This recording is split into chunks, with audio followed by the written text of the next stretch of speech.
E eu disse: meu Deus, esta é a palavra que o Senhor tem, e Deus a tem confirmado nesta noite. Eu não sabia se era a abertura de uma porta, eu não sabia se era a inauguração do templo, eu só sabia que era a abertura de alguma coisa. Eu disse: Pai, e Deus me deu esta palavra quando Salomão faz a oração da abertura do templo de Deus. Mas para entendermos o que era o templo de Deus, é necessário entendermos que antigamente Deus, ele não tinha lugar para habitar. Você via que Deus falava abertamente lá no começo, no jardim do Éden, a Adão. Ele chegava para Adão na viração do dia, e toda a viração do dia ele ia vir ter com Adão. Mas Deus não tinha nada para onde habitar. Aí, amados e queridos irmãos, você vai ver que Deus escolhe Moisés, e de Moisés ele começa a dar instrução, e ele começa a mandar Moisés construir o tabernáculo de Deus. Amados e queridos irmãos, o tabernáculo de Deus simbolizava algo para nós. Irmãos, porque Deus, ele se revela para nós, e pastor Luciano, de uma forma antropomórfica, de uma forma que você entenda. Ele se revela, diz: olha, eu quero meu tabernáculo assim, assim, eu quero que seja dessa medida, dessa maneira, sabe? Aí eu passei a me questionar aquele texto, porque quando nós aceitamos Jesus, nós vamos ler o livro de Levítico, nós vamos ler o livro de Êxodo, e nós, meu Deus, o que está escrito aqui? Nós não entendemos, e é mais fácil para nós ler os Salmos, ler os Evangelhos, é bem mais fácil. Mas se nós fazermos uma visão mais profunda da palavra de Deus, você vai ver que Deus mandava Moisés construir o templo da maneira que ele queria. Sabe por quê? Porque o templo terreno, o tabernáculo representava, amados e queridos irmãos, o templo que um dia toda a humanidade, aqueles que creram no nome do Senhor e Salvador Jesus Cristo, iriam morar. Porque eu entendo que as coisas terrenas, irmãos, a Bíblia diz que nós enxergamos por espelho, por enigmas. A palavra de Deus diz que, amados e queridos irmãos, é como se fosse a sombra das coisas celestiais. As coisas que Deus revelou na terra é a sombra das coisas celestiais, ou seja, é só um pouquinho, é só uma faísca da glória de Deus. Aí, amados irmãos, o que me chama a atenção, que no tabernáculo Deus disse: eu quero que você construa uma arca. Aí ele dá a medida e disse: olha, coloca os querubim, essa arca representa a minha presença. Ou seja, ele estava demonstrando aqui a presença de Deus e habitar no tabernáculo por toda a eternidade. A arca não poderia sair do tabernáculo, a arca tinha que estar no tabernáculo. Mas aí, amados e queridos irmãos, se nós formos olhar naquela época, havia muitos inimigos para se derrotar. Aí, pastor Luciano, quando o povo estava guerreando e o povo estava perdendo, aí Deus levantava o profeta, que era a boca de Deus na terra naquela época, e disse: vai buscar a arca da aliança e leva para a guerra. Vai buscar a arca da aliança e bota no meio da guerra. Aí os levitas, porque Deus havia separado os levitas para separação, para tocarem na arca, para cuidarem da arca, para cuidarem do templo. Ou seja, Deus escolhe as pessoas, Deus escolhe quem quer, da maneira que quer e do jeito que quer. A Bíblia diz: terei misericórdia dos que eu tiver misericórdia, e me compadecerei dos que eu me compadecer. E Deus escolhe a geração de Levi, a família de Levi, para, amados e queridos irmãos, cuidarem da arca do Senhor. Aí os levitas, aqueles da geração de Levi, pegavam a arca da aliança, e quando chegava no meio da guerra, amados e queridos irmãos, Israel começava a prevalecer sobre o inimigo. Podia estar perdendo, mas quando a arca chegava, começava a prevalecer. Eu quero dizer para você que a arca representava a presença, e nessa noite eu trago uma palavra de Deus para a sua vida. Talvez você não tenha prevalecido ainda no meio das suas batalhas, porque a arca não chegou ainda, a presença não chegou ainda. Mas quando a presença chegar, pode ter certeza que você vai prevalecer, porque a palavra de Deus já dizia: se Deus é por nós, quem será contra nós? A palavra de Deus dizia: operando eu, quem impedirá? Então tenha plena certeza que se Deus está no meio da guerra, irmão, você vai prevalecer no meio da tua guerra, amado irmão. Aleluia, Deus. Aleluia. O segredo do pastor Luciano era levar a arca. Deus dava a direção, ou seja, toda a arca só saía do tabernáculo quando ia ter guerra. E a arca representava a presença de Deus. E quantas vezes Deus não deu vitória ao povo de Deus quando a arca de Deus chegava? Eu quero dizer para você que a arca de Deus vai entrar na sua vida. Amém. A presença de Deus vai chegar na sua vida. A presença, mas irmão, eu já conheço a presença de Deus, mas vai ser de uma maneira extraordinária, irmãos. O próprio Osés dizia: conheçamos e prossigamos em conhecer o Senhor. Ou seja, tem mais para conhecer. Sabe o que você já sentiu da parte de Deus? Eu quero dizer para você que tem mais. A palavra do Senhor diz: se crês, verás a glória de Deus. Então, se você crê, Deus ainda tem coisas maiores para fazer na sua vida. Amém? Aí, amados e queridos irmãos, o tabernáculo era aquele lugar onde habitava a arca de Deus. Aí, amados, por muito tempo a arca habitou em tabernáculo, um tabernáculo construído para sacrifício. Glória a Deus. Aí, amados irmãos, por alguns tempos a arca foi roubada por algumas, principalmente os filisteus, e não deu muito certo, porque quando chegou lá no templo, lá, a estátua lá do Deus dos filisteus caía toda vida, toda noite, a arca caía no chão. Aí eu parei para analisar. Quando a gente faz uma primeira leitura, a gente não entende. Mas quando eu fiz uma leitura maior, eu pude entender que não existe. Ele fazia aquilo para mostrar que o único Deus verdadeiro era Ele. Que o único Deus verdadeiro era Ele. Ele deixou a arca sair, Ele permitiu, porque o povo havia pecado. O povo havia esquecido do Deus que o servia. O povo havia se esquecido do Deus que estava com eles. E por isso começaram a andar diante de outros deuses, principalmente conhecido como Baal. Baal era conhecido como o pai dos deuses. É como se Deus fosse filho de Deus. Era uma heresia, irmãos, uma blasfêmia contra Deus. Mas quando a arca do Senhor chegou lá no templo do Deus lá, Herodes, se eu não me engano, dos filisteus, toda a vida ele caía no chão, para mostrar que o único Deus verdadeiro, que a presença dele habitava naquela arca, que a presença de Deus habitava naquela arca, irmãos, aquela estátua caía. Mas aí, amados, Davi, você vai ver que Deus escolhe Israel como seu povo. E você vai ver, amados e queridos irmãos, que Deus faz uma promessa para o povo, de levarem eles para a terra prometida. Isso é mais uma revelação para nós, irmãos. O povo era peregrino na terra. O povo peregrinava no meio do deserto. Sabe, irmãos, e ia de encontro à terra que manava leite e mel. Era só uma sombra, irmãos, manifestando as coisas celestiais. Você está no meio do deserto em direção à terra prometida. Você está no meio do deserto em direção à terra prometida. E você vai chegar lá na terra que mana leite e mel. Mas aí, amados e queridos irmãos, quando o povo chega na terra, que agora já não era mais Moisés, agora já era Josué que estava na liderança do povo. Agora, irmãos, ele reparte as tribos, e lá naquela terra prometida que Deus havia prometido para Abraão, irmãos, começa a se levantar os juízes, porque Josué ficou velho, e Deus disse: olha, Josué, agora eu vou dominar sobre o povo. Ou seja, Deus era quem mandava tudo. Deus era quem, quando queria falar, levantava um profeta e falava, e somente isso. Não havia mais liderança. Aí se levanta o tempo dos juízes. Você vai ver isso em Juízes. Os juízes que foram levantados por Deus. Toda a vida o povo esquecia, da mesma forma que havia esquecido da outra época, esquecia de novo, voltava a praticar as antigas práticas, se trocar diante de mais de escultura. Aí Deus levantava um juiz, Deus levantava uma boca na terra e começava a libertar o seu povo. E aí mais uma coisa que representa, é uma sombra, irmãos, de Cristo, porque nós estávamos no meio do deserto. Aliás, nós estávamos no meio da idolatria, nós estávamos afogados no pecado por causa do nosso erro, por causa da nossa atitude. Aí Deus levantou um juiz, um libertador chamado Jesus Cristo de Nazaré. Aí, amados e queridos irmãos, você vai ver que Deus, quando reinava sobre o povo, ia bem, sempre levantava um juiz. Mas aí o povo começou a olhar para o exemplo das outras nações. É aqui onde mora o perigo. O povo de Deus nunca pode se espelhar no mundo. O povo de Deus nunca pode se espelhar no mundo. O povo de Deus tem que se espelhar em Cristo. Porque eles olham, a nação fulana tem rei, a nação ciclana tem rei, e só nós não temos rei. Dá-nos rei. Naquela época era Samuel, o último sacerdote e juiz. Aí, amados e queridos irmãos, você vai ver que Deus disse: olha, eu vou dar um rei para eles, porque eles estão me pedindo.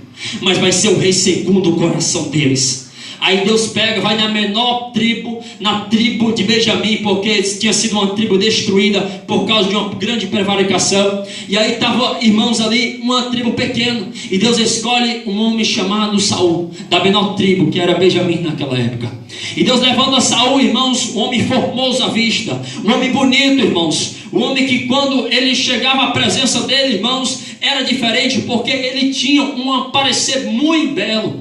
Aí, amados e queridos irmãos, mas tinha uma diferença, tinha algo ruim nele, porque era um homem segundo o coração do povo. E Deus olha, e Saul não obedece, como as outras gerações passadas, também não obedece a Deus. Ou seja, a liderança, o rei que eles pediram, segundo o coração dele. Por quê? Não obedeceu? Porque elas segundo o coração do povo. Não obedeceu o sacrifício, não respeitou a hierarquia, porque quando o povo convida, havia um sacrifício perpétuo, que só quem podia sacrificar era o sacerdote. Mas Saul, porque o povo apertava, pega e mata, sacrifica no lugar de Samuel. Ou seja, ele não respeitou a hierarquia, ele não obedeceu, irmãos. Aí a palavra do Senhor nos diz: obedecer é bem melhor do que sacrificar. Às vezes você acha que é melhor fazer um jejum, é melhor fazer tantos dias de oração, tantos dias de campanha, mas eu quero dizer uma coisa para você, que melhor é obedecer a palavra de Deus do que o sacrificar. Se você obedecer, irmãos, aí sim, aí você sacrifica, porque fica completo. Mas se você não obedecer e decidir sacrificar, é sacrifício de tolo, como foi o de Saul. Por isso que a palavra do Senhor nos diz que é melhor obedecer do que sacrificar, porque ele decidiu sacrificar e não obedecer. O que era que ele ter feito? Obedecer e esperado que Samuel, que era o elegido por Deus, o mandado por Deus, sacrificar naquela situação. Amém, irmãos? Amém. Mas agora, amados e queridos irmãos, Saul é tirado do poder, e agora Deus pega e diz: eu vou levantar um homem, um líder segundo o meu coração. Um homem segundo o meu coração. Na época de Saul, as nações não estavam unidas, o povo começou a brigar, não havia mais união. Entre Israel e Judá não havia união. Mas aí quando Deus levanta Davi começa a unir o povo. Deus começa a unir as tribos. Isso é um sinal que Deus está no negócio. Era sinal que Deus era com Davi, porque a união começava a acontecer. O Salmo 133 diz que quão bom e quão grado que os irmãos vivam em união. E a união, irmãos, começa a acontecer. Mas aí agora, esse homem que era estimado, que matou Golias, o grande feito por ele, irmãos, e aquele feito foi tão grande, que as mulheres pegaram o tamborim e começaram a cantar no meio do arraial, que esse cântico se propagou por toda a terra, dizendo: Saul matou milhares, mas Davi matou 10 milhares. E esse cântico se propagou, e o povo amava Davi. O povo sabia que Davi era o rei escolhido por Deus, segundo o coração de Deus. Aí, amados irmãos, agora falar da vida de Davi. Ele faz uma coisa: ele traz a arca de volta. Os outros reis não tinham se preocupado com a arca, mas Davi se preocupou. Cadê a arca? Cadê aquilo que simboliza a minha presença? Cadê aquilo que simboliza a presença de Deus? E quantas gerações não têm se acabado porque não têm se preocupado com a arca, não têm dado importância à presença de Deus. Irmãos, não seja que nem Saul, seja que nem Davi. Obedeça, dê importância à arca, dê importância à presença de Deus, dê importância à presença dele, irmãos. E Davi disse: vamos trazer a arca de volta. Na primeira vez ele vai trazer a arca, aí ele não faz da maneira que era para ser, dois cabas morrendo, não vou me deter no texto. Aí, irmãos, o que é que acontece? Ele diz: não, tem que ser direitinho. Então vamos trazer a arca, mas tem que ser da maneira certa. Traga uma palavra de Deus para a sua vida. Você quer a arca na sua vida, você quer a presença de Deus na sua vida de uma maneira extraordinária, faz as coisas do jeito certo, vai buscar do jeito certo, faz do jeito certo, porque quando você fizer da maneira certa, a arca vai chegar no seu arraial, a arca vai chegar na sua vida, irmãos. Aleluia. Aí, amados e queridos irmãos, Davi traz a arca, coloca lá a geração de Levi para transportar a arca. Aí Davi olha e diz: olha, eu habito num templo, eu tenho uma casa, e a arca de Deus habita em templo. Não é justo. Davi, naquele coração, e Davi colocou no seu coração construir uma casa para Deus. Davi disse: eu vou construir uma arca, aliás, eu vou construir um templo para Deus, porque não é justo. Eu habito em templo, eu tenho minha casa, e a presença de Deus, a arca de Deus, que simboliza a presença do Altíssimo, não é justo, vou construir. Aí ele diz: eu vou construir, mas aí Deus diz: não, você não vai. Quem vai construir é o filho depois de você. Mas aí eu vejo na vida de Davi, sério, Deus não deixou, Deus disse não. Às vezes o não de Deus dói, irmãos. Às vezes o não de Deus faz algumas pessoas se desviarem. Às vezes o próprio pastor dá um não para a pessoa e faz a pessoa se desviar, sair da casa de Deus, e faz as pessoas se desviarem. Irmãos, essa é a palavra que Deus me trouxe, e eu vim aqui para entregar da maneira que Deus mandou. E sai, irmãos. Mas é na hora do não que a gente revela quem a gente é. É na hora do não de Deus que a gente revela o nosso caráter. Davi naquele momento demonstrou o seu caráter e disse: espera aí, eu não posso construir, mas isso não quer dizer que eu possa preparar quase tudo. Davi, a primeira coisa que ele faz: vou pegar um terreno. Pega o terreno, pega os artifícios, já deixa tudo pronto, praticamente pronto, para quando Salomão se levantar como rei, construir o templo. Aí, amados e queridos irmãos, agora entra o livro de 2 Crônicas. Amados irmãos, escrito, você vai ver que aqui há o relato de 900 irmãos, 70 anos antes de Cristo, até, irmãos, meados de 586 antes de Cristo, antes do cativeiro. Você vai ver, irmãos, que logo no começo do 2 Crônicas vai falar sobre o rei Salomão. Você vai ver que ali há a primeira aparição de Deus para Salomão. Salomão começa a reinar, e Salomão tem um sonho, um encontro com Deus, onde Deus diz: me pede, Salomão, o que você quiser e eu te darei. Aí Salomão diz: Senhor, me dá sabedoria. Aí Deus diz: por que você pediu sabedoria? Eu estou só resumindo, irmãos. Eu vou te dar sabedoria, não só sabedoria, mas riqueza e prosperidade, porque eu te digo que não há homem, e não vai haver homem mais próximo do que você na terra. Não vai existir homem igual a você, porque ele foi inteligente. Ele poderia ter pedido riqueza, ele poderia ter pedido poder, mas ele pediu sabedoria. Glória a Jesus. E Deus disse que não havia homem mais próximo, mais sábio do que Salomão. Aí, amados irmãos, aliás, mais sábio. Amados e queridos irmãos, depois ele começa a construir, porque ele viu o seu pai, ele cresceu seu pai vendo: olha, meu filho, aqui é para você construir o templo de Deus.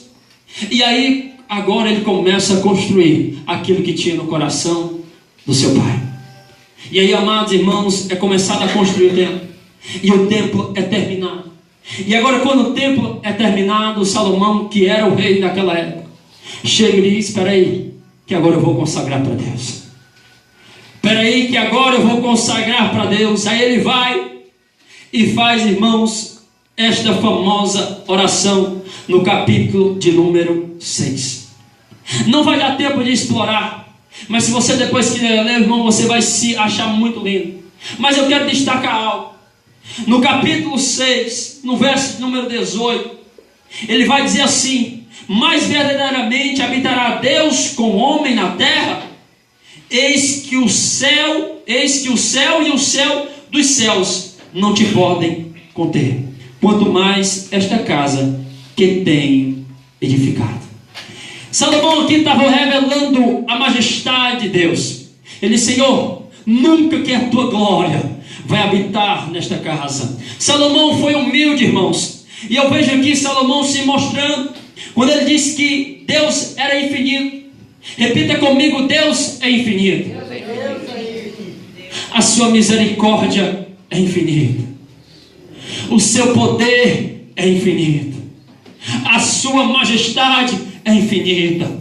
A sua justiça é infinita. Porque isso tudo pertence a Deus. E tudo que pertence a Deus e faz parte dele, do caráter dele, é infinito. Ou seja, é um Deus que não tem fim. Mas aí, amados e queridos irmãos, ele vai dizer, que diz: ó Senhor, quando o teu povo pecar contra o teu próximo, e Senhor voltar aqui para o templo e vir orar para cá, Pai, ouve a oração. Quando o teu povo estiver cativo, e orar em direção ao templo, Senhor. Escuta a oração. Quando o teu povo, Pai, estiver na guerra por causa do pecado, se deixar a guerra vir, o inimigo se levantar por causa do pecado do povo, e o povo vier na casa, Pai, escuta a oração. Aleluia. E havendo a terra, meu Senhor, secado, vindo gafanhoto por causa do pecado, e o povo orar, meu Pai, nesse lugar, escuta a oração. Estou resumindo, irmãos, para chegar no capítulo de número 7, quando ele acaba de orar, e acabando de orar, Salomão desceu o fogo do céu e consumiu o holocausto e o sacrifício, e a glória do Senhor encheu a casa. Sabe, irmãos, eu tenho ficado assim perplexo, irmãos, porque grande foi a presença de Deus nesse lugar. Isso é sinal, irmãos, que Deus tem se agradado do sacrifício. Isso é sinal que Deus tem se agradado do sacrifício, porque toda vida que o fogo de Deus descia sobre o holocausto naquela época, era sinal que Deus estava abençoando. Era sinal que Deus tinha recebido o sacrifício. Ou seja, ali foi um sacrifício de construir aquela casa a Deus. E quando ele orou e pediu, Deus disse: eu ouvi, está aqui. E desceu com o fogo dele, confirmando que ele se agradou do sacrifício. Mas aí, amados irmãos, agora eu quero chegar no texto, no capítulo 11, onde Deus aparece pela segunda vez a Salomão. Eu fiz esse resumo todinho para chegar aqui, para aparecer a segunda vez a Salomão.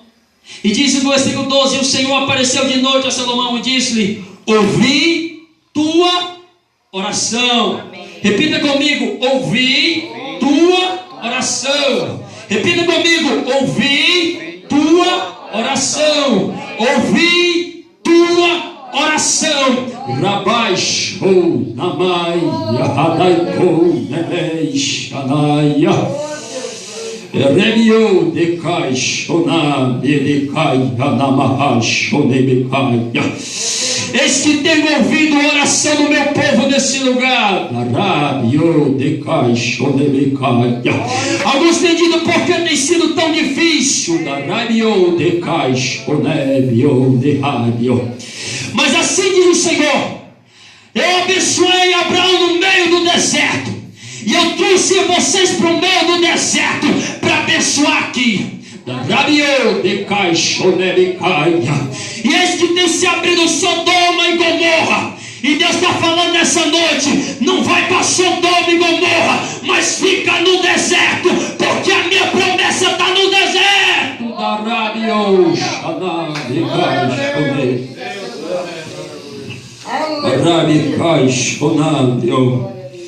Irmãos, Deus abençoa no meio do deserto. Deus está dizendo que está ouvindo oração. Deus ouviu a oração. Deus ouviu a oração. Deus tem ouvido o clamor. E a palavra do Senhor diz: clamas a mim e responder-te-ei e anunciar-te-ei coisas grandes e firmes que não sabe. Tem tu achado, talvez por um momento quis pensar que sair de lá não seria eu, mas eu te digo: eu trouxe esse templo para cá, trouxe a minha habitação para cá, para que a partir daqui eu comece a revelar a minha glória nesse lugar.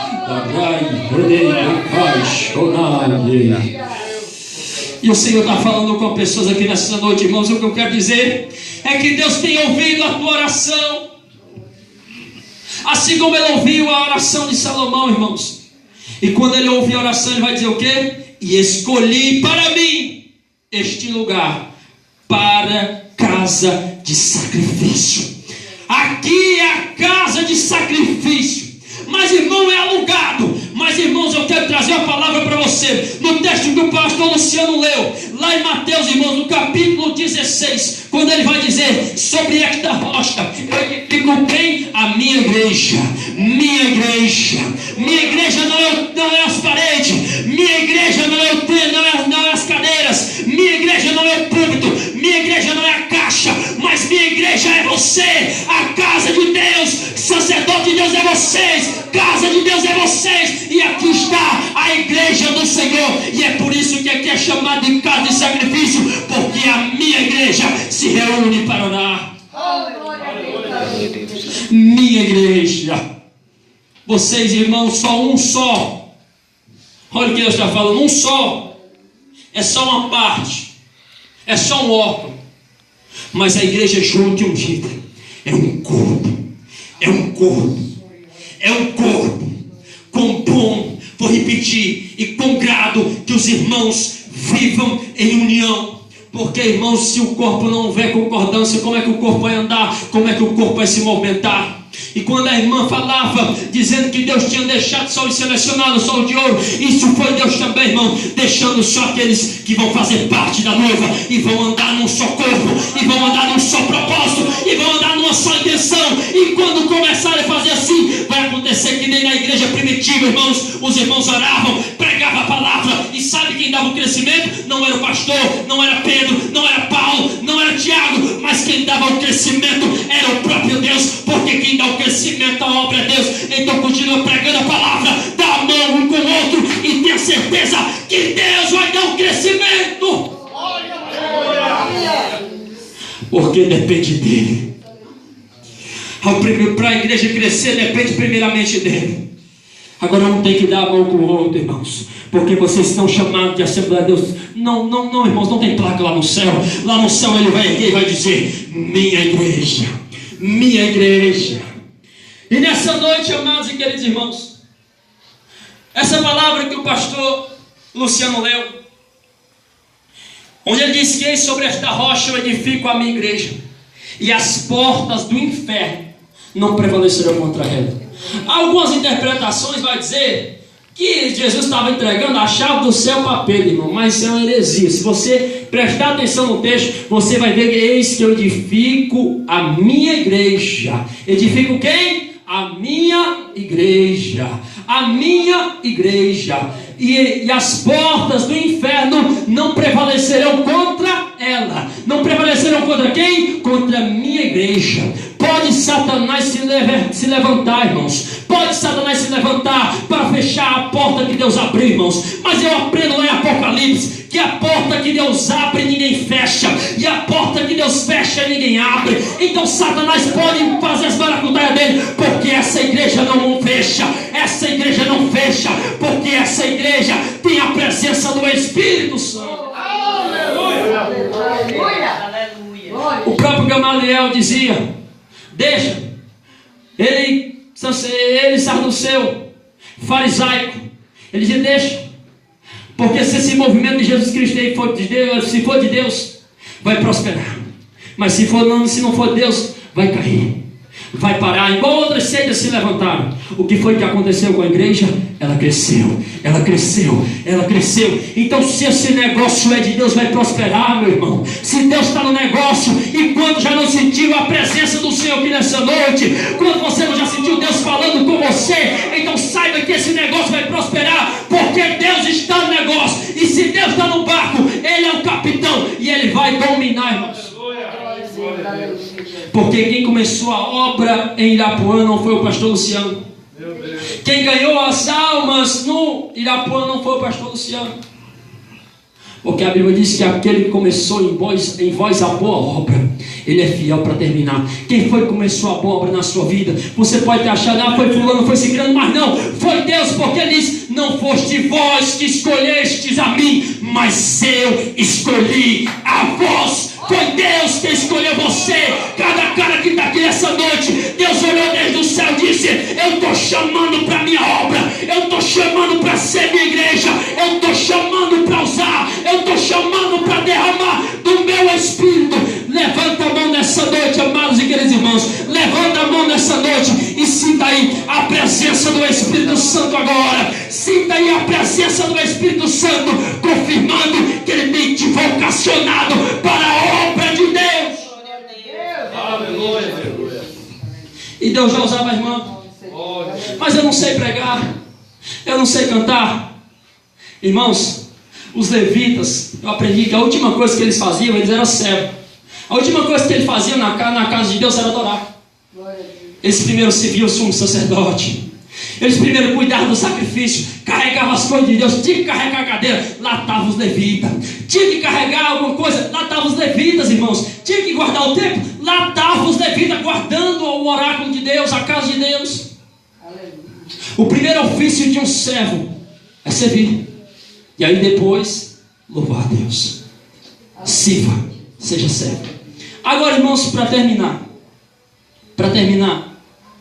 Deus tem uma grande obra nesse lugar.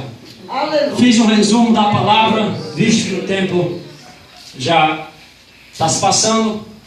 Eu fiz apenas um resumo daquilo que Deus quis falar. Não deu tempo de eu expor, mas uma outra oportunidade, tenho plena certeza que vai dar tempo a gente explorar um pouco mais da palavra. Mas, amados, o que Deus falava para essa igreja hoje é forte, que Deus vai fazer uma grande obra. Tem que dar as mãos, e depois, irmão, que der a mão, o negócio vai começar a andar. O negócio vai começar a andar. E foi por isso que Deus trouxe de lá para cá. Quem trouxe? Foi o pastor Luciano? Deus. Vamos provar? Filipenses 2,13. Sou eu quem opera em vós, tanto querer como efetuar. Deus faz e desfaz, irmãos, e é Ele quem volta a fazer, dá vida, mata, é Ele quem faz todas as coisas. Então foi Deus quem colocou esta obra aqui. Agora, para terminar, irmãos, eu sei que Deus tem falado com algumas pessoas, principalmente no ministério da arca. Eu disse aqui que você é a casa de Deus, mas a arca só entra, irmãos. A Bíblia diz: eis que estou à porta e bato. Eu não poderia sair daqui sem dizer isso. Eis que estou à porta e bato. Se alguém abrir a porta, eu entrarei, cearei com ele, e ele ceará comigo. Deus quer entrar. A arca da aliança quer entrar no seu tempo. A arca da aliança quer entrar na sua vida. A arca da aliança quer entrar. Jesus está à porta, a arca está batendo, a presença está batendo, Jesus está batendo, Ele está batendo, está dizendo: deixa eu entrar e fazer morada, deixa eu entrar e mudar a história, deixa eu entrar e fazer a diferença, porque a presença de Deus faz a diferença, irmãos. Glória a Deus, aleluia. A palavra de Deus diz, pastor Luciano, podia chegar triste na casa de Deus. Aí o salmista escreve dizendo que na presença de Deus até a tristeza ela salta de alegria. Está triste? Deixa a presença de Deus entrar, que até essa tristeza de Deus vai mudar, vai se transformar em alegria. Aleluia. E para terminar, irmãos, existia o cântico dos degraus. Você vai ver do Salmo 120 até o Salmo de número 134, os cânticos dos degraus. A casa de Deus ficava no alto, numa subida. Para adorar a Deus, pastor Luciano, o povo tinha que subir a escada. Conjecturo eu, quando era o dia de culto, vamos conjecturar, o povo já começava ali, se preparar para buscar a presença do Senhor. E quando pisava no primeiro degrau, já ia adorando a Deus. Quais eram os cânticos de degraus? Salmo 122. Alegrei-me quando me disseram: vamos à casa do Senhor. Então quando você vier para cá, está subindo os degraus para vir, está chegando, já vem adorando, já vem glorificando. Alegrei-me quando disseram: vamos à casa do Senhor. Salmo 121. Eleva os meus olhos para o monte, de onde me virá o socorro? O meu socorro vem do Senhor que fez o céu e a terra. Aí a palavra do Senhor diz no Salmo 125, que também é o canto dos degraus, dizendo: os que confiam no Senhor são os montes de Sião que não se abalam, mas permanecem perpetuamente. E vai subindo os degraus. Aí quando chega na casa de Deus, irmãos, a glória e o poder desce no meio do povo de Deus.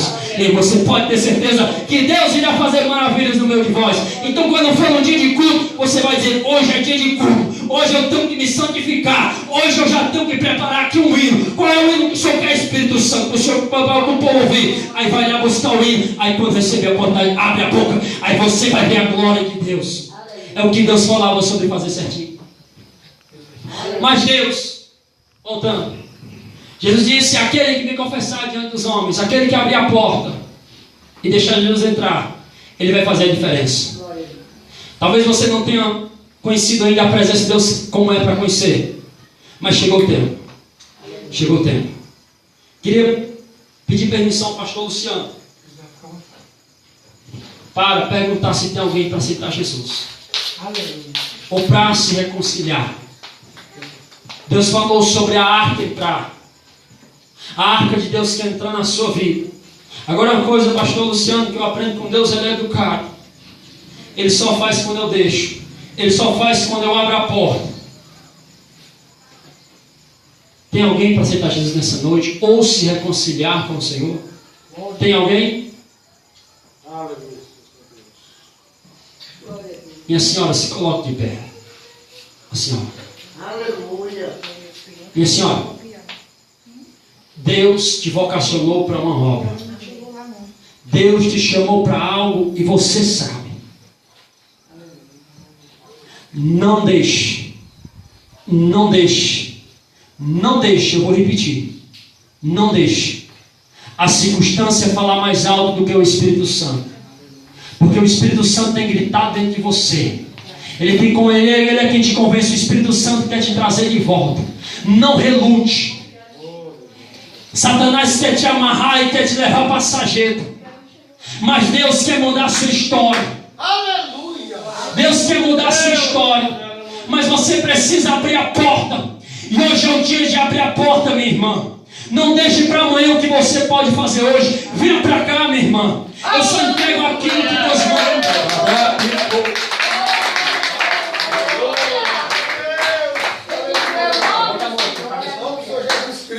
Irmãos, estendam as mãos para cá. Eu só faço o que Deus manda, irmãos. Deus tem uma grande obra na vida dessa mulher, como também tem na sua. Porque o negócio com essa aqui era hoje. O negócio aqui com ela era hoje. Ela sabe.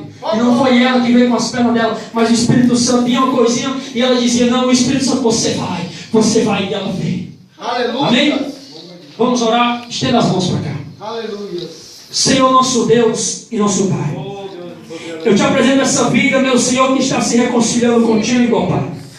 Apaga as suas culpas, meu Senhor, e reescreve o seu nome no livro da vida do Cordeiro, Pai, porque eu acredito que nem de lá saiu, Pai. Mas que nessa noite, meu Senhor, eu vejo que há festa no céu, porque a tua palavra diz que há festa no céu pelo pecador que se arrepende. Sinta aí agora a presença do Espírito Santo como confirmação. Sinta aí agora a presença do Espírito Santo como confirmação. A presença do Espírito Santo está sobre essa mulher nessa noite. Deus tem chamado essa mulher. Pode deixar, meu Senhor, pode deixar que é Deus. É Deus que está fazendo. É Deus que está fazendo. Meu Pai, que todo mal contra a vida dela seja repreendido pelo poder do teu nome, Pai. Eu sei que o Senhor tem uma grande obra na vida dela. Confirma, meu Senhor da glória, no nome de Jesus, meu Pai amado. Se revela para ela pelas madrugadas. Se revela para ela, meu Senhor querido, na sua palavra, meu Senhor amado, no nome de Jesus. Deus! A senhora quer se reconciliar também, meu Senhor? Também não? Agora, irmãos. Deus, eu só quero fazer uma oração. Use o teu servo, pastor, Pai, para tomar cada vez mais a direção dessa obra.